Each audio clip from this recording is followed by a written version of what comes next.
الحمد لله والصلاة والسلام على رسول الله. اما بعد، سوال آمده است که آیا وضو گرفتن دعای مخصوصی دارد؟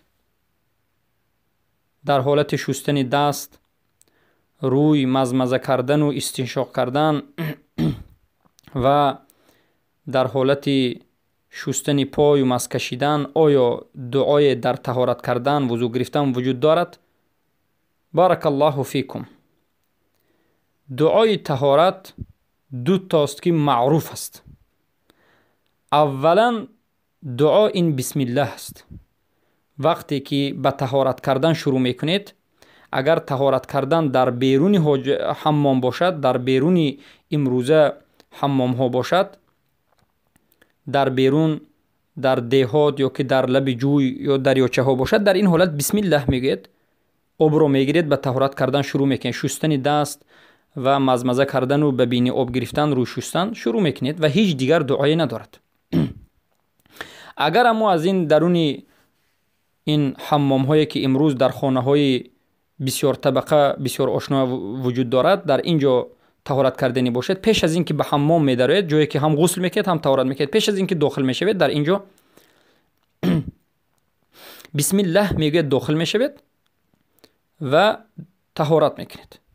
پس در مابین طهارت کردن وضو گرفتن هیچ دعای وجود ندارد. دعای مخصوصی برای شستن دست، دعای مخصوصی برای شستن بینی و دعای مخصوصی برای یعنی شستن دهان که مزمزه است، بینی استنشاق است و شستن روی پای، هیچ دعای مخصوصی وجود ندارد و این همه بدعت است. چرا که از رسول اکرم صلی الله علیه و سلم صحابگان در حدیث صحیح روایت نمودند که در سنن و مسند آمده است که رسول اکرم صلی الله علیه و سلم اذا يتوضأ او بدأ يتوضأ اذا اراد ان يتوضأ يقول بسم الله. یعنی پیامبر صلی الله علیه و سلم وقتی که میخواستند که وضو بکنند یا سر میکردند به وضو گرفتن، روایت های گوناگون آمده است بسم الله میگفتند، شروع میکردند. حتی الرحمن الرحیم هم نمیگفتند، بسم الله. الرحمن الرحیم گفتنش هم در اینجا بدعت است، چرا که از سنت فقط بسم الله آمده است. یعنی در حالت طهارت گرفتن شما بسم الله میگید، شروع میکنید و در درونش هیچ دعای نیست.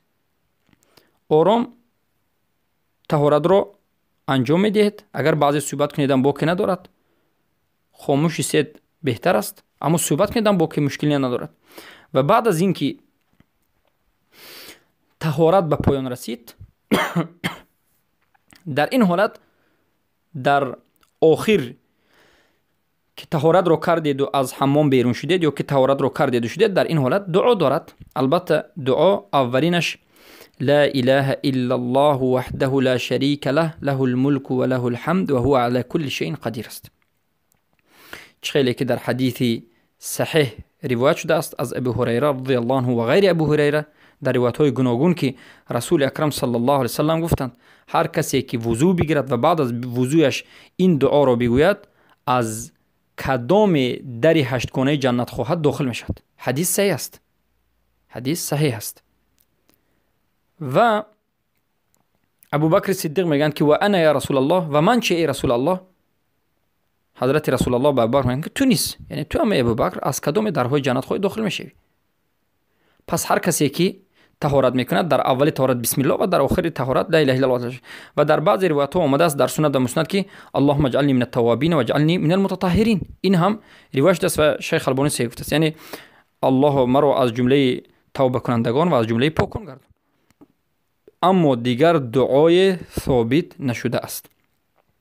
و این دعای تاجیکی که مردم ما میگن 4 رهبر 4 یاران پیامبر، دستی چپ دست راست، دعاهای خاص، این همه بدعت است و وجود ندارد.